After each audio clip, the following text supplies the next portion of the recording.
C'est la capsule Ultranomade numéro 3 présentée par Elisabeth Petit et Francis Boutin, un couple de Québécois ultranomades qui parcourent le monde à la recherche des meilleurs trails. Elisabeth, Francis, quand vous arrivez dans un nouvel endroit, là, c'est quoi vos trucs pour trouver les meilleurs sentiers? Salut à la gang de Pas sorti du bois! Alors, quand on pose les pieds dans une nouvelle région, voici comment on trouve en un clin d'œil les plus beaux sentiers, parfois bien méconnus. Tout d'abord, avant même d'arriver, on fouille ITRA, UTMB, Asia Trail Master. Les parcours officiels sont souvent les plus panoramiques ou techniques de la région.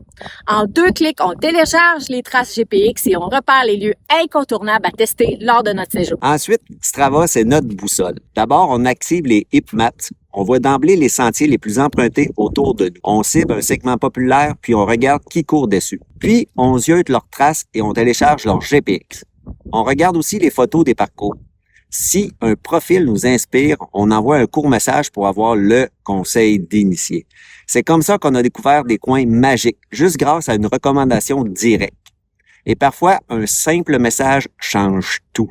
En Tunisie, on a contacté un coureur local qu'on avait repéré sur un segment. Et bam! Il nous a invités direct à une course avec ses amis. Résultat, une journée de trail inoubliable, accompagnée d'un excellent repas. Pour les aventures au long cours, impossible d'oublier les grands sentiers comme les GR, les traversées alpines ou les parcs nationaux. On consulte les sites des fédérations de rando ou même les groupes Facebook et les associations d'alpinistes pour s'inspirer des itinéraires tantôt classiques, tantôt techniques, mais souvent mythiques. Pour sentir battre le cœur du trail local, on cherche les clubs et coureurs sur Instagram, Facebook via les hashtags. Hashtag Trail Running South Africa, hashtag Running Slovenia. Ça donne une idée de l'ambiance. On écrit au club et parfois on décroche des invitations à se joindre à une sortie. Souvent, on obtient une recours ou une trace unique. Quand on veut faire une balade urbaine plus touristique, j'ajoute les points d'intérêt dans Google. Puis moi, je crée sur Strava un itinéraire point par point. Je suis les traces les plus fréquentées.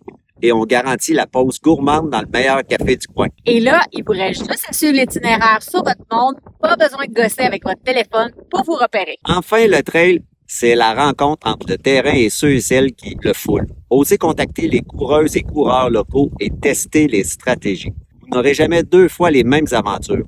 Alors, pour répondre à la question, les meilleurs sentiers, ce sont d'abord ceux qui vous ressemblent.